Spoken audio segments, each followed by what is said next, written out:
ইদানিং দেখতেছি hero Alam নাক্কির পুতে TikTok shooting এর নামে নষ্টামি করে বেড়াইতেছে। কি এটা কি ভাই কি এটা আমার জানো ভাই কবে থেকে কলিজা তুমি আমার দুর্গন্ধ ভাই, হিরো আলমের মুখে প্রচুর দুর্গন্ধ। একবার মেয়েটার মুখের এক্সপ্রেশনটা দেখেন। হিরো আলম মুখটা কাছে নিতেই মেয়েটা কিন্তু মুখটা সরায় ফেলছে, কারণ সে তো টিকতে পারতেছে না তার মুখের গন্ধের ঠেলায়। মেয়ে পড়ো চলো মেয়ে, আমি শুধু তোমার, তুমি চিন্তা করো না।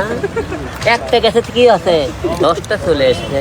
একটা গেছে তো কি হয়েছে, 10টা চলে আসছে। কথাটা তুই একদম ঠিক বলছস, কারণ এই পতিতালয়ের নষ্টা মেয়েগুলা যদি ভাইরাল হওয়ার লোভে তোর কাছে না আসতো, তাহলে তো তুই আর নষ্টামিগুলা করতে পারতি না। তোমাদের খেলে জলে এত সুন্দর সুন্দর তরুণী নিয়ে আসি। আহারে